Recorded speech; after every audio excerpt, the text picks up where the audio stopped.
Hoje, em Rompendo o Silêncio, vamos aprender como a depressão afeta a vida de pessoas de todas as idades e, mais significativamente, em adolescentes e idosos. já vamos começar.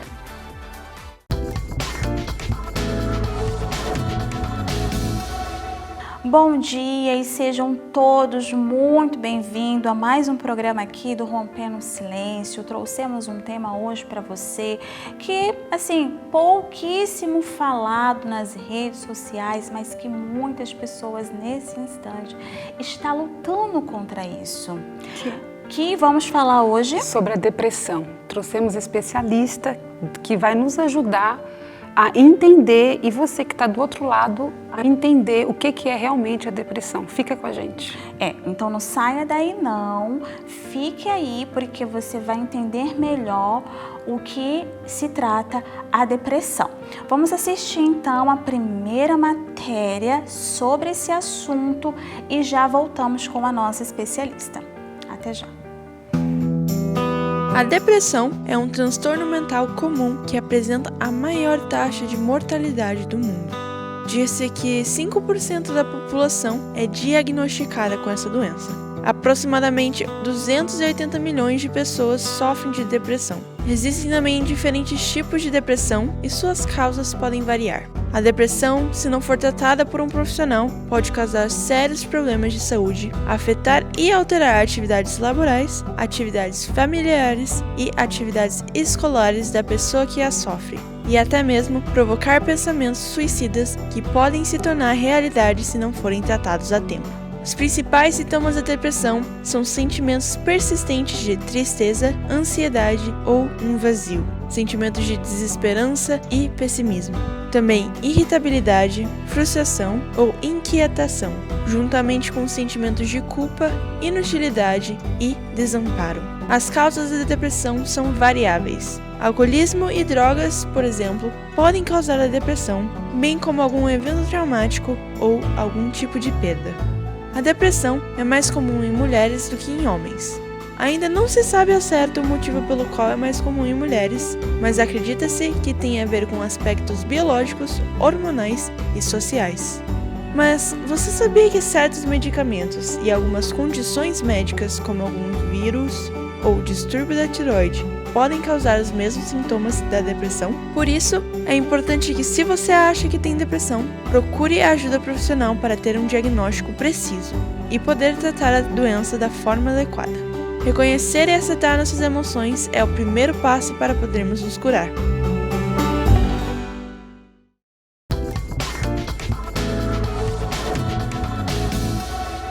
Olá, já voltamos então para dar início ao nosso assunto de hoje, que é lutando contra a depressão. E para nos fazer entender melhor o que é a depressão, temos conosco pelo Zoom conectada a psicóloga Natália Russo. Muito bem-vindo, doutora, seja bem-vinda. Boa tarde. Natália, boa tarde. Eu já tenho a primeira pergunta. O que é depressão? Bom, quando eu recebi o convite para falar sobre depressão, né, a primeira pergunta que me foi colocada foi o que era depressão. E a gente não tem como falar de depressão sem começar a falar das estatísticas, né? Um dado que chama muita atenção, se a gente considerar a depressão aqui no Brasil, né? A gente percebe que, segundo os dados, né, do Ministério da Saúde, a depressão ela tem maior frequência entre as mulheres comparadas aos homens, né? E no resto do mundo não vai variar tanto assim, né? E recentes dados foram colocados que a depressão ela teve um aumento bem significativo após a pandemia na depressão com as pessoas idosas também, né? Então, ela é uma doença, né, que ela praticamente se caracteriza principalmente por uma grande tristeza, né? Um sentimento de desespero, um humor deprimido, né? Uma perda de motivação e uma capacidade de decisão, né? E uma diminuição também da sensação de prazer para realizar atividades cotidianas, né? Ela pode também afetar a questão alimentar, o sono, né? E alguns pensamentos mórbidos, né? Eles podem começar a invadir, né, a mente dessas pessoas, né? E uma sensação de desesperança em relação ao futuro e uma sensação de não ter valor como indivíduo, né? Então, se a gente considerar na comunidade até médica, né, eles utilizam esse termo depressão maior, né? Ele está geralmente associado a uma doença, realmente, né? E ela ocorre, né? A depressão, ela geralmente ocorre em períodos depressivos que podem durar semanas, meses ou até anos, quando ela chega no quadro crônico, né? Isso vai depender da intensidade dos sintomas, né? E aí, dependendo dessa intensidade, ela vai ser caracterizada como leve, moderada ou maior, que é a depressão mais grave, né? E nos casos mais graves, né, a gente pode perceber até situações onde ela pode levar ao suicídio. Tirando esse sintoma que você falou, né, sobre a tristeza profunda, tem outros sintomas que a pessoa consiga identificar que tem a depressão? Eu posso citar alguns sintomas, né, gerais em relação à depressão. O primeiro, eu acho que o mais importante é você perceber essa questão que é o mais comum, que é o mais identificado pelas pessoas, mas nem sempre ele sozinho ele pode diagnosticar uma depressão, que é o humor depressivo, né? Esse sentimento de tristeza, de vazio, né? E durante todo o dia, quando essa tristeza, às vezes, ela pode ser acompanhada de choros, né? De um sentimento de desespero, né? E é como se fosse uma tristeza quase que assim, permanente, né? E nem sempre tem um motivo preciso, né? Outro ponto que eu acho interessante é a questão da diminuição de interesse, né? Então, a pessoa começa a perder o interesse pela atividades que ela realizava, né? E ela começa a não ter prazer pelo que ela faz. E atividades que antes ela achava agradável, né? Como, por exemplo, ir à academia, ou trabalhar, ou então visitar as pessoas amigas, sair para fazer alguma atividade em grupos, ou participar de alguma igreja, ela começa, o clube, ela começa a se desinteressar por isso, né? Então, essas atividades começam a ser simplificadas e começa a haver uma certa monotonia, né, na vida dessa pessoa. Existe também um ponto que a gente pode perceber na depressão, que é uma evolução do peso, né? Ligada a transtornos alimentares, né? Que são caracterizados por uma perda de peso significativa, né? Sem regime, né? Ou então um ganho de peso, né? Importante. Então, esse desequilíbrio, né, alimentar, ele pode também ser um sintoma, né, de depressão, né?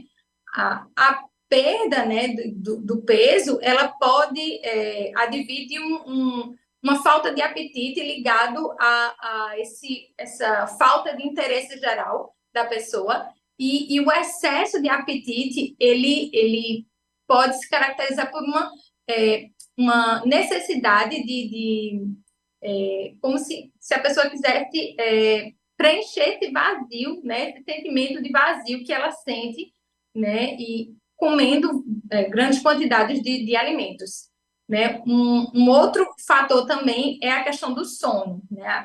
O sono, ele começa normalmente ter uma perturbação também, caracterizado por uma insônia, né, ou um sono exagerado, né, uma hipersonia, né, assim, uma quantidade enorme de sono, e a pessoa começa a dormir bastante. Então, a insônia também faz parte, e as pessoas ficam pensando só que quem está depressivo dorme muito, mas não é. A pessoa pode também, com um humor depressivo, ela ter uma dificuldade de dormir, porque ela tem a tendência a pensar várias coisas, né? E a mente dela começa a ser invadida por pensamentos, né, negativos. E aí o que acontece? Ela fica acordada à noite pensando nessas coisas e tem dificuldade de se levantar no outro dia, né, e produzir, né? Então esses cortes de sono, né, eles têm também um efeito, né, sobre o indivíduo a longo prazo. Inclusive, existem até pesquisas ligadas ao sono, né, em indivíduos que também têm problemas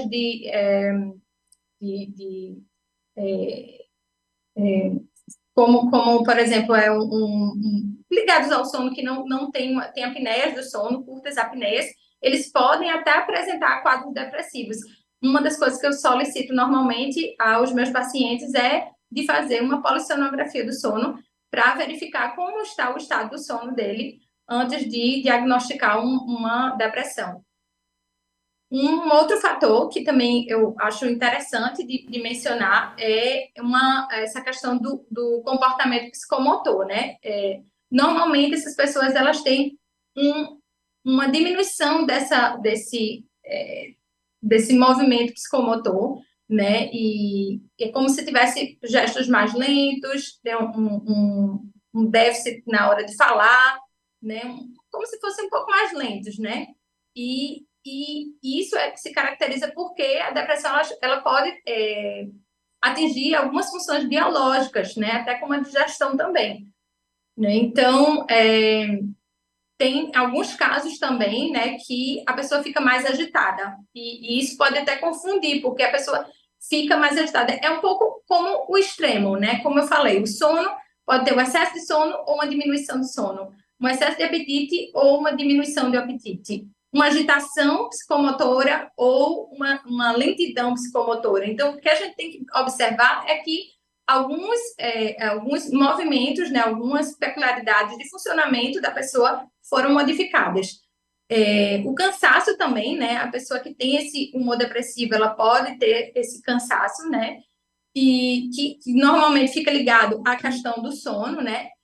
Esse sentimento de desvalorização, né, ela sente uma desvalorização muito grande, um sentimento de culpa, né, porque é como se ela estivesse se punindo o tempo inteiro por tudo que acontece, né? Alguns transtornos cognitivos também, né? Pode haver uma dificuldade de racionalizar algumas coisas, né? Dificuldade de concentração, de se posicionar, né?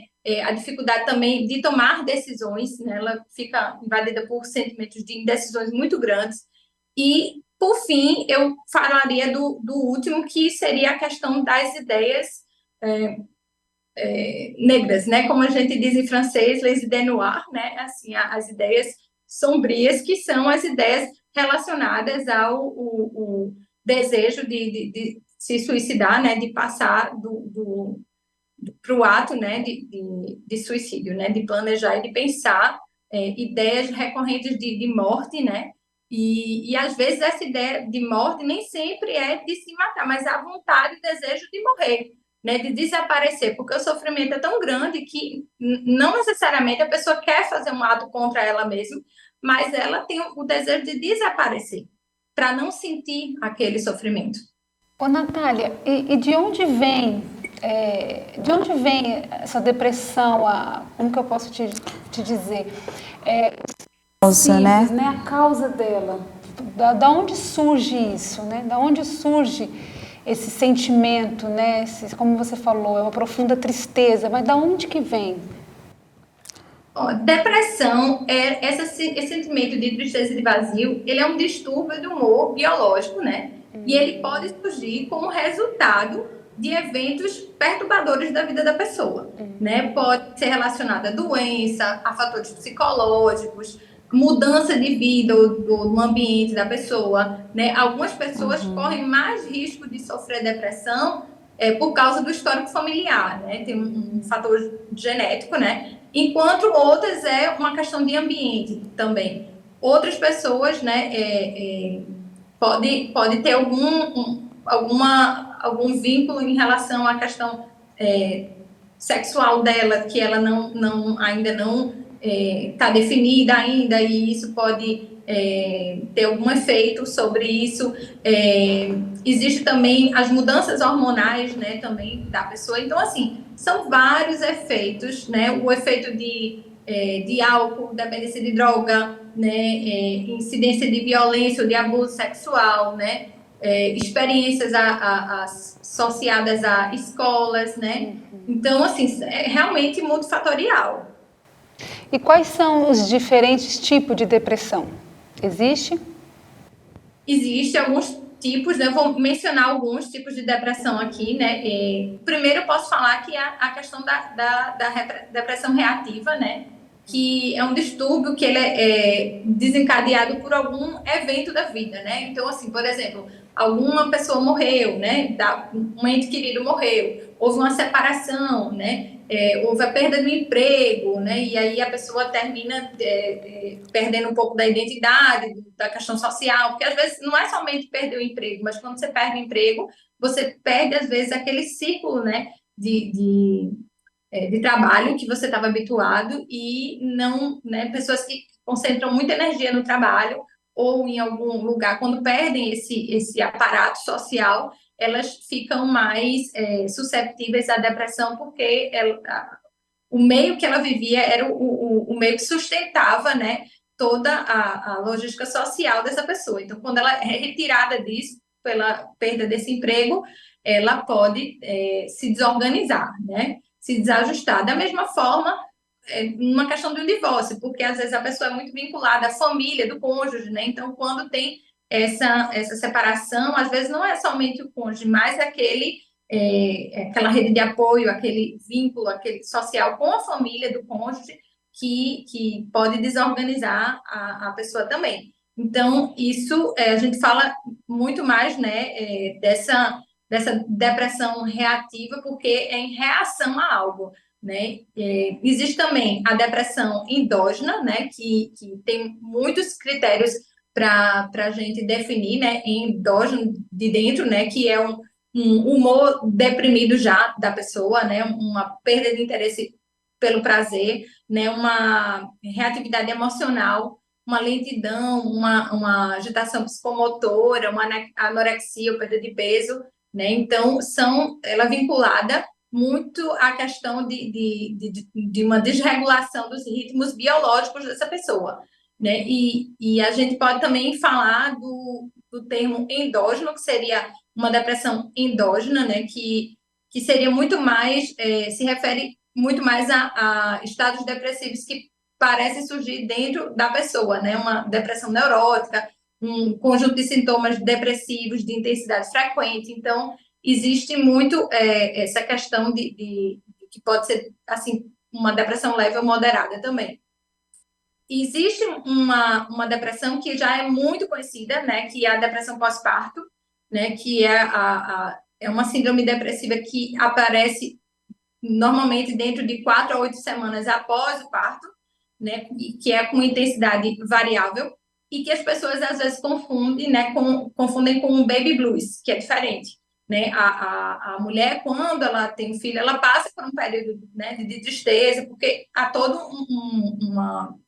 uma desorganização, né, uma mudança hormonal, psicológica e social também, né, dela se reconhecer como mãe naquele novo período, né, de vida dela, né, e adaptação com o bebê. Então, isso mexe com a mulher, mas isso, se não, se passa um pouco a mais a intensidade ou o tempo, aí a gente já pode diagnosticar como uma depressão pós-parto, né, e aí existe também outro caso, né, que existe também que as pessoas às vezes não falam muito, mas é uma depressão vinculada à questão sazonal, né, que é uma depressão muito mais conhecida, né, nos países nórdicos, né, onde tem o frio, e ela está ligada à falta também de vitamina D, né, e à ausência de luz, né. Então,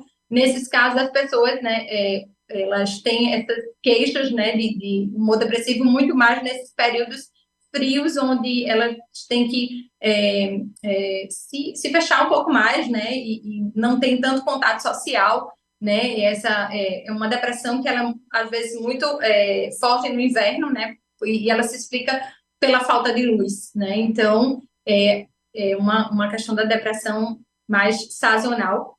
Mas assim, se a gente for listar aqui os tipos, vão ter vários, né?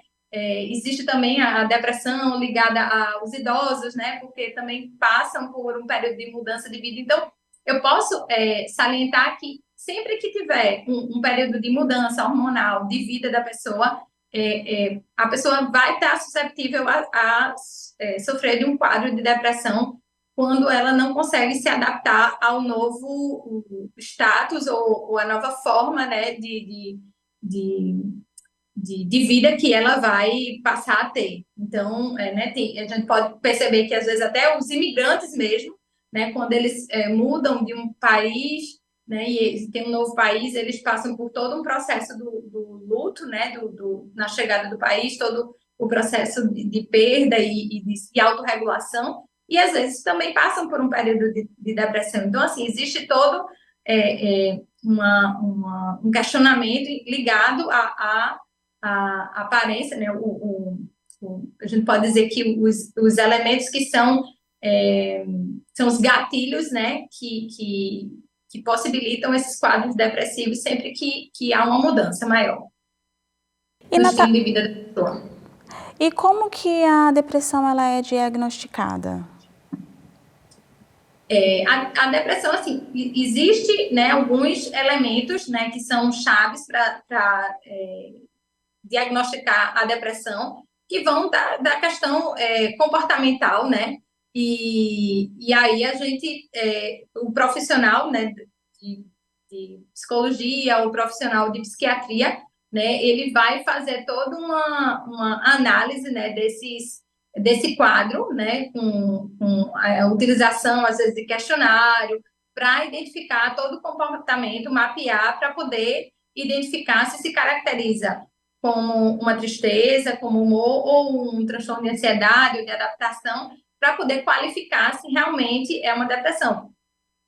E a depressão, ela sempre existiu, porque agora ela é mais falada, né? Depressão, a pessoa tem depressão, teve esses sintomas excessivos, a fome excessiva, a falta de fome excessiva, a tristeza excessiva, Hoje ela tá mais os hormônios, exposta, né? hoje ela está mais exposta. Ela sempre existiu na humanidade ou é uma doença nova, a doença do século, né, como dizem?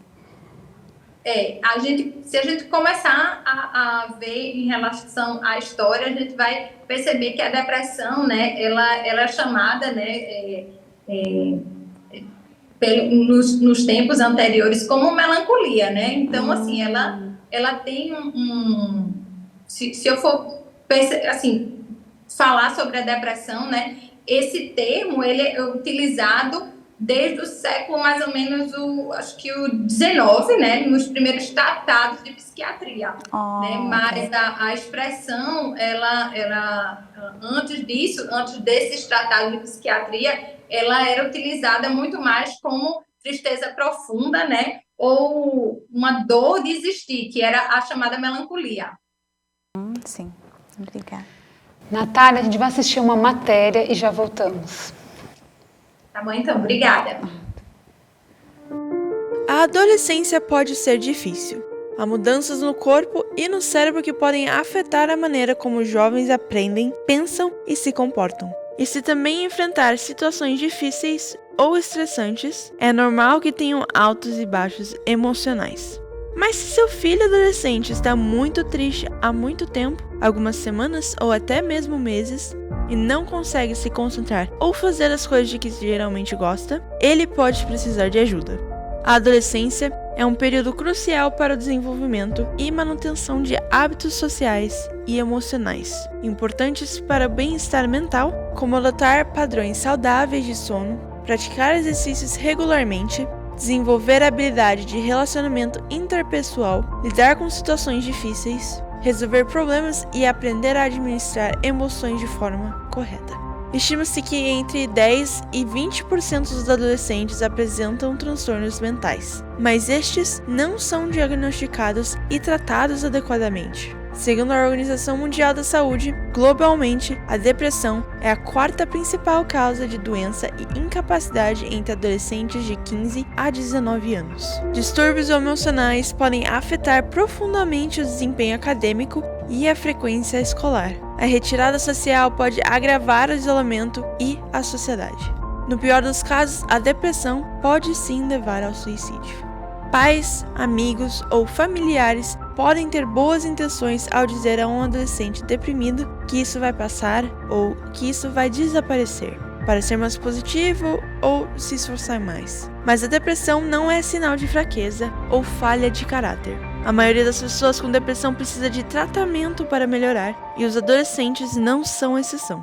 Os especialistas concordam com a importância de dedicar tempo e observar atentamente os adolescentes, que costumam ser acusados de estar em uma idade difícil e que passam por muitas mudanças na esfera pessoal e social.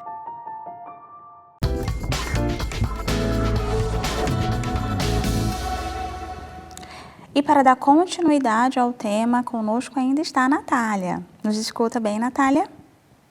Sim. Ah, tá bom. Então a Bruninha já vai fazer a pergunta para você. Sim, Natália, como que a depressão afeta os nossos adolescentes? A gente falou dos idosos, das pessoas, né, com uma idade mais elevada. Agora eu queria saber sobre os adolescentes. Como eles são atingidos com a depressão?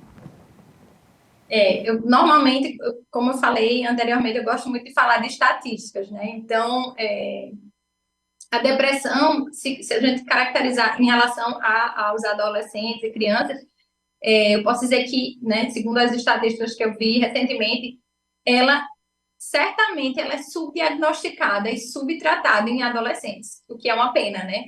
E isso se deve a diversos fatores. Hoje, se a gente vê as estatísticas, mais ou menos cerca de 2%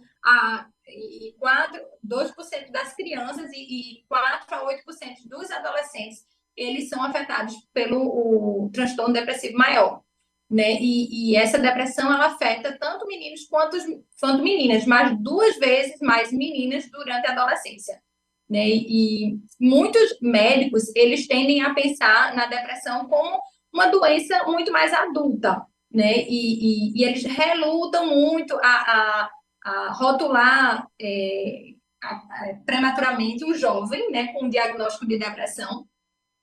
E assim, eles tendem, né, a subdiagnosticar porque, às vezes, eles costumam dizer, né, que é uma questão comum da idade, né? E de fato, o adolescente ele apresenta grandes variações de humor, né? E nem sempre conseguem expressar o que sente, né? E por isso é tão difícil, né, verificar a depressão na adolescência, né? E às vezes ela vem frequentemente acompanhada de outros transtornos psiquiátricos, né, que podem até mascarar esse humor depressivo, né? Então, não me surpreende, né, que somente na década mais ou menos de 1980, né, acho que o DSM-3, né, que é o manual, né, a Bíblia da gente, né, que é o material onde a gente cataloga todas as doenças mentais, né, como se fosse o CID na área médica, né, somente nessa década de 80 é que a depressão infantil e de adolescente ela tenha sido incluída na categoria de doenças psiquiátricas. E, Natália, quais são os sintomas de alerta de um adolescente pode estar sofrendo a depressão?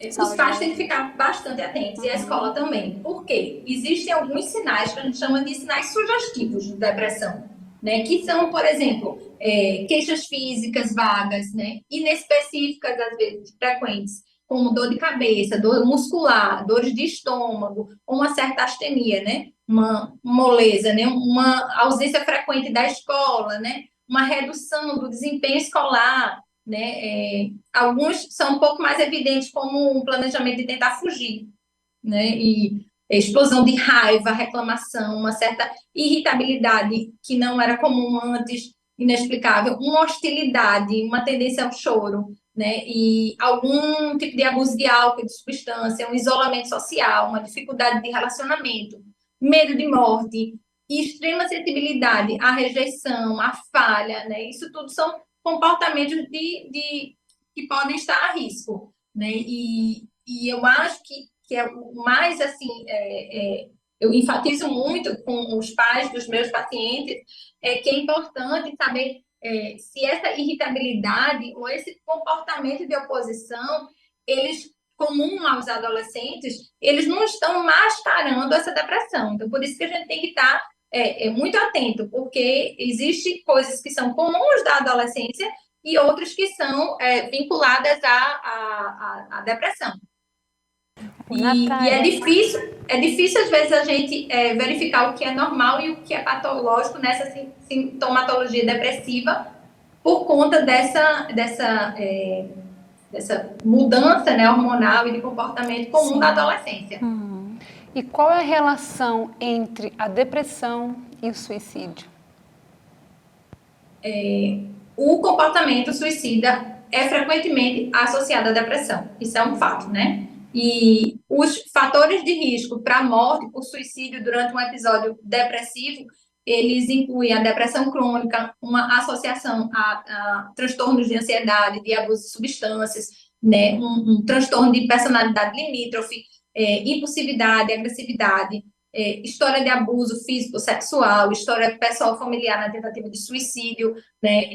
E também ter o acesso a meios eficazes de suicídio, ou seja, ter em casa, né, armas ou objetos cortantes, né, que quando a pessoa está num período notadamente depressivo.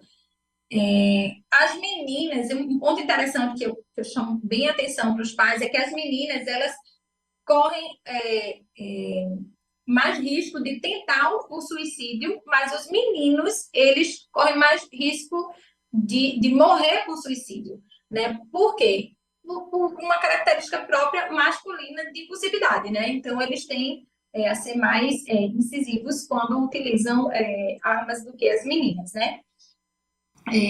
Tem um dado interessante que é que estudantes universitários dos Estados Unidos, entre os estudantes, né, dos Estados Unidos, a taxa anual de tentativa de suicídio, que requer uma certa atenção médica, é de 2,6%. O suicídio é muito mais raro, né? E entre os jovens de 15 a 19 anos na Suíça, e mais ou menos tem assim, alguns dados de que para meninos, né, ela é muito mais eficaz do que para meninas. E como amigos e familiares podem ajudar uma adolescente com depressão, Natália?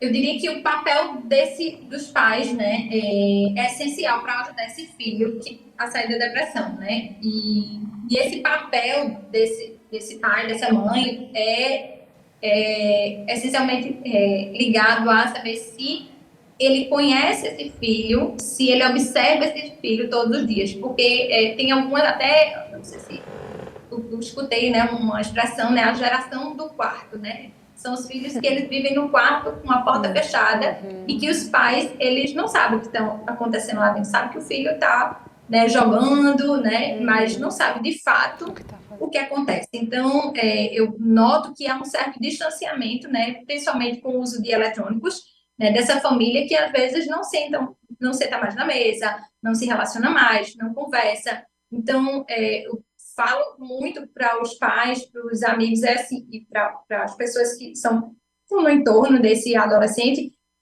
observem, né, assim, ele tem um fator principal de perceber essas mudanças de humor, de comportamento, de peso, que eu mencionei anteriormente, né, e esses elementos, eles são importantes, né, para a gente poder fazer essa primeira avaliação da situação, né, depois a gente se atenta a detalhes, mas durante essa fase de diagnóstico do especialista. Mas existem essas mudanças, né, que estão evidentes, né, mas se o pai ou a mãe, eles não têm esse contato, né, se a família não tem esse contato com o adolescente, ela não vai nem conseguir perceber essa mudança que para a gente é considerada evidente, porque ele, de fato, é completamente distanciado desse adolescente. Então, mesmo a família, ela tem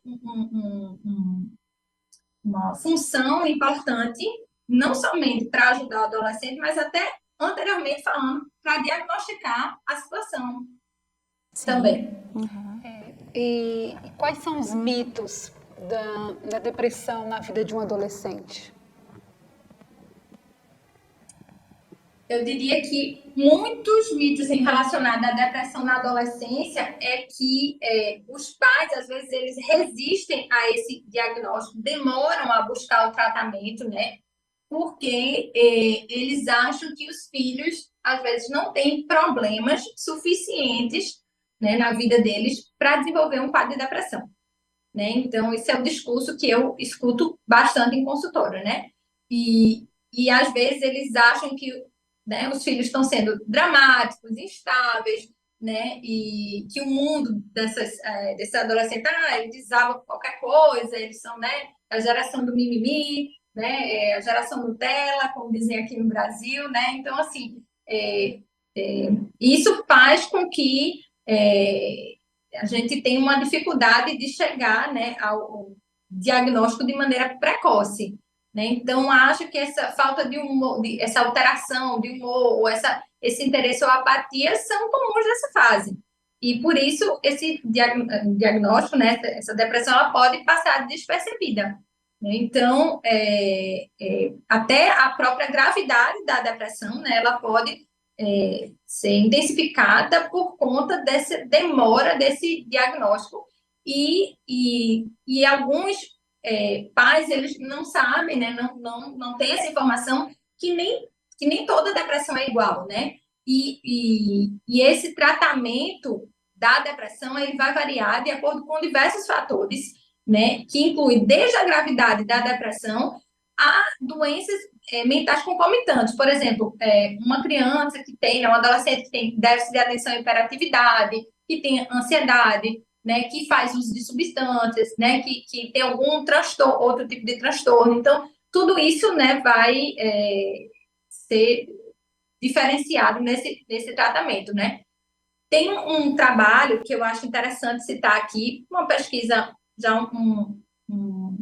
um pouquinho antiga, né, mas foi de um psiquiatra, Rodrigo Machado Vieira, na Universidade do Texas, né, que fala-se que o desenvolvimento, né, ele na pesquisa dele, ele falou que o desenvolvimento da depressão, ela torna-se mais propício durante a adolescência, né, e esse estudo dele mostrou que 7 em cada 10 casos do transtorno ocorrem antes dos 24 anos, né, e as razões que ele encontrou nesse estudo dele foi que o desenvolvimento neurológico, né, ele ocorre até os 24 anos. Então, essas alterações hormonais e intensidade das emoções, que são características para essa fase de desenvolvimento, podem contribuir para o desenvolvimento da depressão.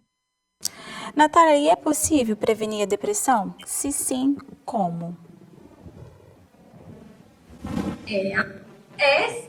Algumas coisas, sim. Eu acho que o ambiente, né, pode ser mais favorável, né? Eu diria assim, do que outro, né? Não é uma questão de prevenção, né? Eu acho que a coisa mais importante agora, né, em relação à prevenção da depressão é uma sensibilização, né, do coletiva da sociedade para o que é a depressão.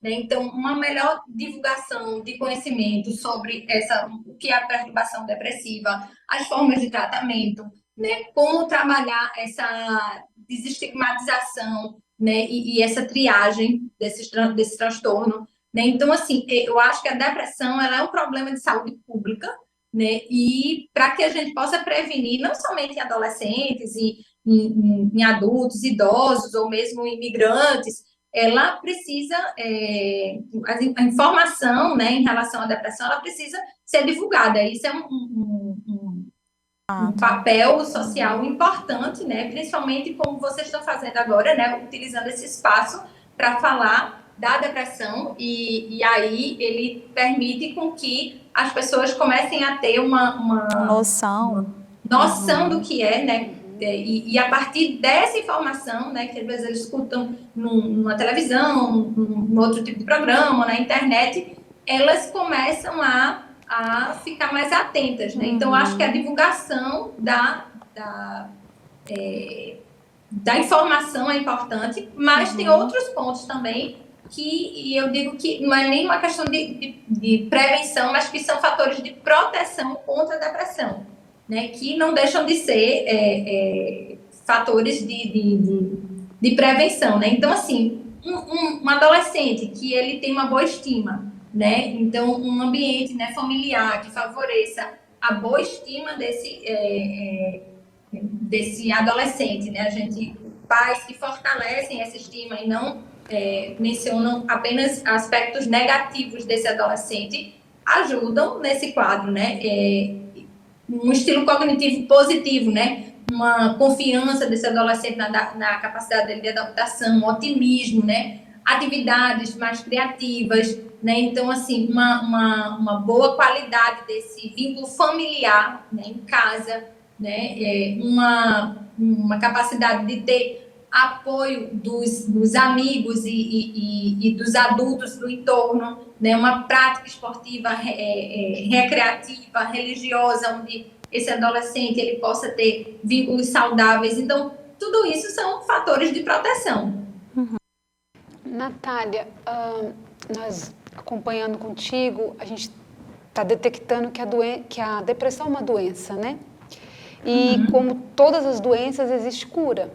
E no caso da depressão, né, a pessoa se identificou, ela se identificou que ela tem depressão e ela escolhe não se tratar. Quais são as consequências dessa doença?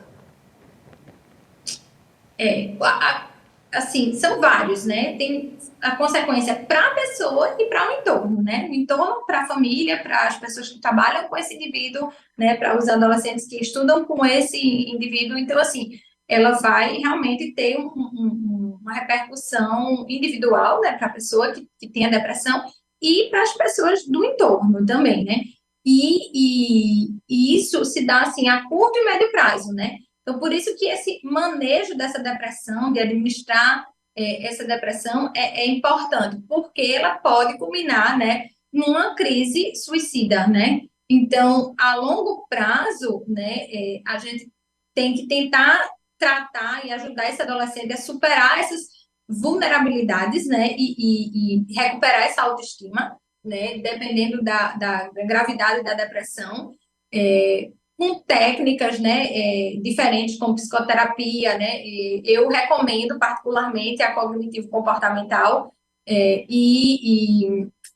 posso falar também às vezes, é necessário um apoio medicamentoso, né, então, assim, existem várias técnicas hoje em dia, mas a consequência maior eu vejo como essa questão do entorno familiar, né, do ambiente externo, e também o risco, né, da prática do suicídio, né? Então, o lugar da família nesse cuidado, né, dessa pessoa deve ser, ela é muito importante, né? E essa depressão, às vezes, ela pode estar ligada à questão de relacionamento com os pais, né? Então, por isso que é importante que esses pais, eles acolham e fiquem atentos a isso, para que a longo prazo ela não culmine, né, numa situação indesejável de um suicídio. E, Natália, quais são os recursos que estão disponíveis para pessoas que sofrem com depressão? Eu dei uma fuçada, né, atualmente aí em Toronto, eu posso falar que existe, né, o Canadá Suicide Prevention Service, né, e no Quebec, em francês, tem a Associação Québécoise de Prévention do Suicídio. Existe também o Kids Help Phone, né? Então, lá eles têm um chat de counseling também.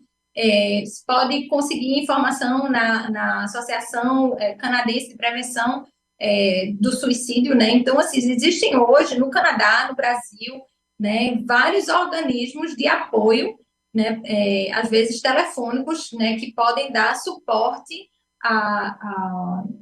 ao adolescente, né, mas o principal eu acho que os pais, né, são o recurso maior, né, e que estão perto desse adolescente de estar observando, né, essas mudanças e tentar identificar e, se for o caso, consultar um médico, consultar um profissional da área de psicologia, da área de psiquiatria, o que ele tiver acesso, né, e para que a depressão ela não avance, né, no quadro e de repente ela possa ter um final, né, indesejável, né, como a gente tem acompanhado, né, em vários filmes e vários séries, né, que retratam um pouco mais dessa vivência, né, da tristeza, né, que é comum, né, desses episódios que acontecem na adolescência e que às vezes são confundidos, né, como próprios da idade, como eu mencionei,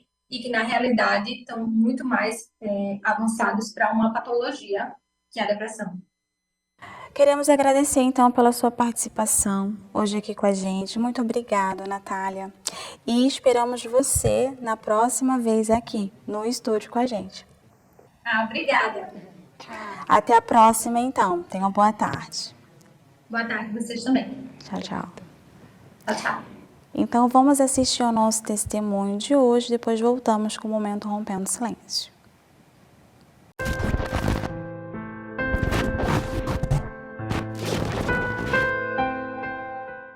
A minha vida antes de chegar à Igreja Universal foi uma vida muito sofrida, tanto no casamento como na minha vida espiritual.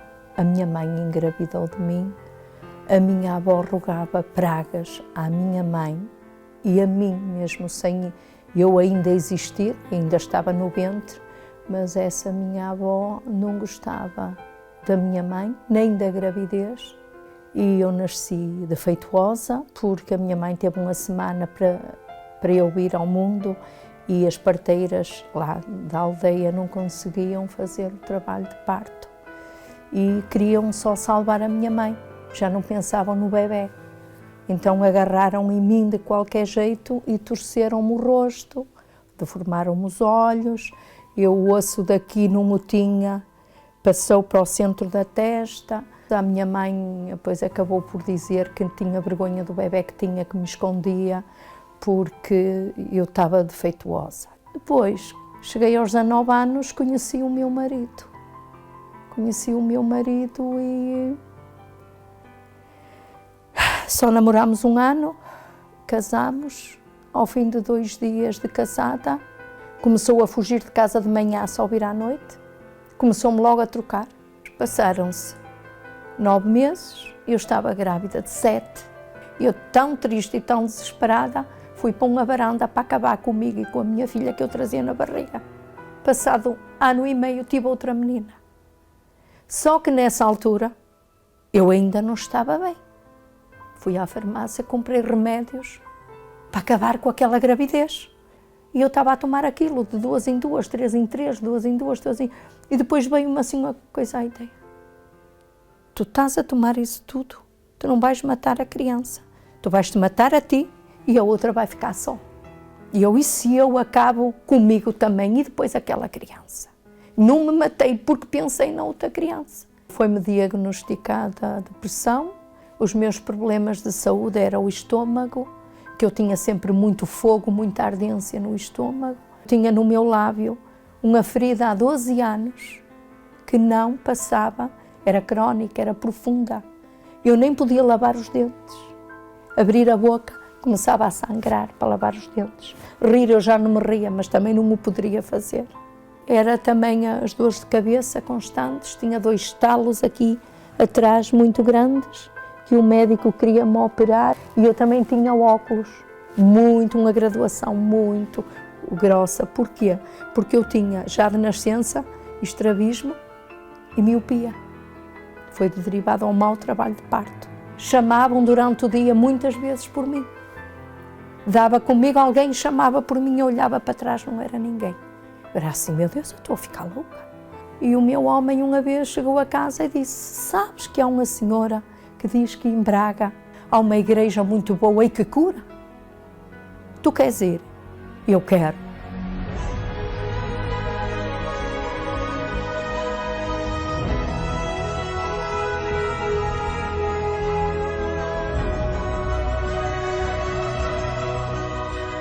Eu só sei que no final da reunião eu estava tão leve, a minha cabeça era outra. Eu fiquei tão bem da minha cabeça que eu nunca mais me lembrei do meu remédio. E chamei o meu homem e disse, oh homem, olha, não sangro mais do lábio, a minha ferida fechou. E eu naquele dia disse, é isto que eu quero, só a morte me separará daqui. E é verdade, até hoje. E eu não podia engravidar. Depois de ter aquelas 2 filhas, eu depois tive um aborto. E depois tive um morto dentro de mim 1 mês. E aquele morto 1 mês dentro de mim contaminou-me. E eles rasparam-me o útero todo, desceram-me o útero não estava bem, estava destruído. E o ginecologista e o obstetra disse, a senhora carrega aí um útero que para si já não interessa. E ele disse, para que a senhora não tenha problemas e tenha uma vida mais saudável, era melhor sacarmos o seu útero. Não quero que tirem porque eu vou ter um menino. Tinha eu 40 anos. Isso foi em dezembro. Em junho, eu estava grávida do tal menino. Com o decorrer do tempo, com as idas à igreja, às reuniões, eu fui ouvindo, fui praticando e nunca parei. E então, por aí, com o meu aprendizado na igreja, eu hoje só quero servir ao meu Deus, àquele Deus que uma vez me abriu a porta e quando eu lá cheguei, ele já lá estava à minha espera. E me abraçou até hoje. A minha vida, eu agora não tomo medicação para nada, nada, absolutamente nada. Eu não preciso de nada nem de ninguém para ser feliz. É ler a Bíblia, absorver aquilo, praticar e acreditar que o Senhor Jesus é comigo e mais nada, eu esqueço tudo. É a receita que eu tenho, não tenho mais nada.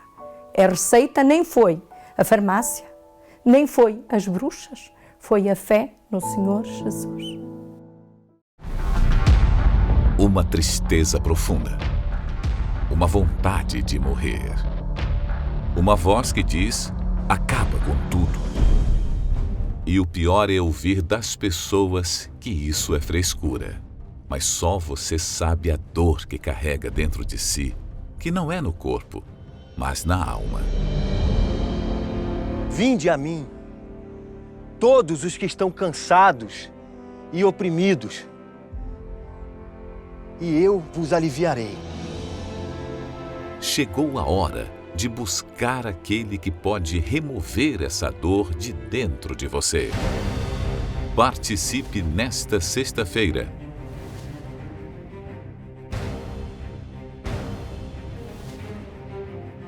Universal do Reino de Deus.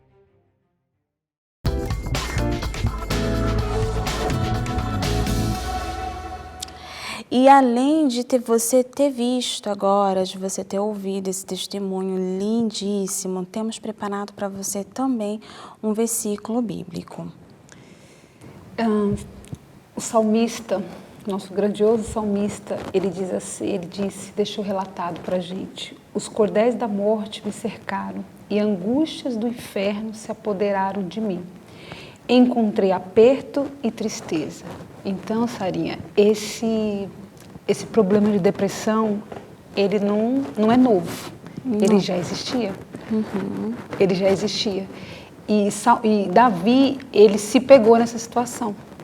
Ele se encontrou nessa situação, ao ponto dele dizer que cercaram, né, de profunda tristeza. É o que é a depressão, que a nossa psicóloga estava falando neste exato momento. Sim, e é o que todos um dia talvez já passou e hoje talvez você se encontra passando por essa situação.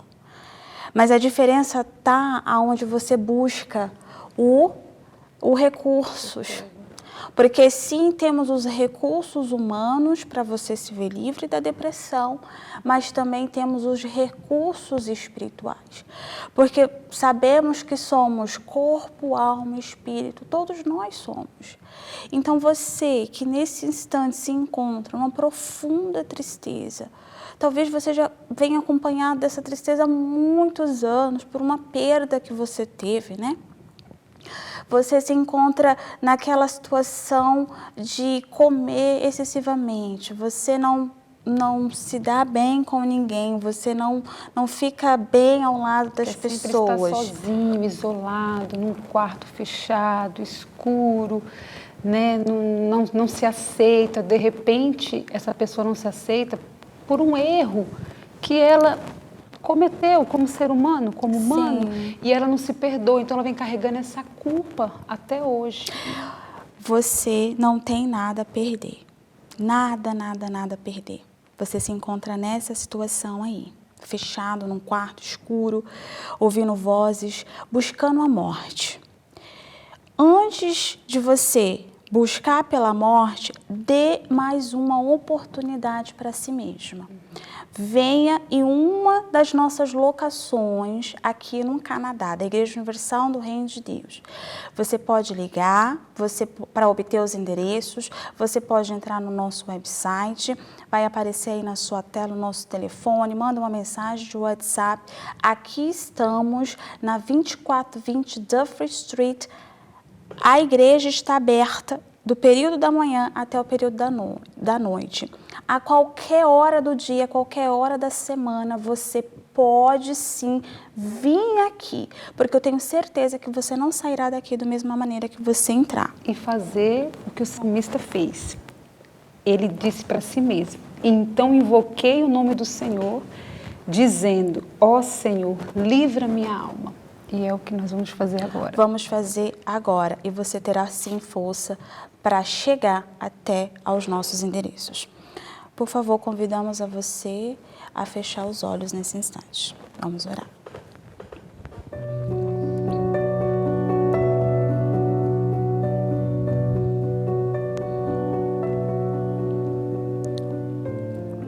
Senhor, nosso Deus e nosso Pai, meu Deus, é tão bom saber que o Senhor pronto está, meu Pai, a nos atender. Nesse instante, meu Deus, invocamos o Senhor, o Deus de Israel, o Deus dos exércitos, o Deus de Davi, meu Pai, que o socorreu nesse momento tão triste de angústia. Meu Pai, sabemos que o Senhor, meu Pai, é o mesmo hoje que foi ontem, o Senhor será eternamente, meu Deus. E eu peço nesse instante que o Senhor vá de encontro a todos que se encontram nessa situação, meu Pai, de angústia. A alma dói, a alma sofre. Essa pessoa não sabe o que fazer, meu Pai. Ela não tem ânimo para nada. Não tem ânimo para tomar um banho, para comer, meu Deus. A tristeza é muito grande. A vontade é de nunca mais acordar. Espírito Santo, com o seu toque, meu Deus, sobre essa pessoa, dar força, meu Deus, para que ela venha mudar de vida, para que venha ser um novo começo para essas pessoas, meu Pai. Meu Deus, entregamos a vida de todas essas pessoas em Tuas mãos, meu Pai, e temos a certeza de que não foi em vão que essa pessoa está, meu Pai, nos ouvindo nesse instante. Entregamos tudo em Tuas mãos e agradecemos ao Senhor por tudo. Em o nome do Pai, do Filho e do Espírito Santo. Amém. Amém. Chegamos ao término dessa programação, mas assim, estamos felizes. Felizes porque teremos certeza de que será um novo começo para você. Só depende de você. Encontre, venha nos encontrar, busque os nossos endereços, dê uma chamada de texto. Temos reuniões em português, em espanhol, em inglês, em francês. Olha, Não tem desculpa. Não tem desculpa. Não tem desculpa. Né? Então, fiquem todos com Deus. Tenham uma excelente tarde, tenham um excelente início de semana. Até a próxima. Tchau, tchau.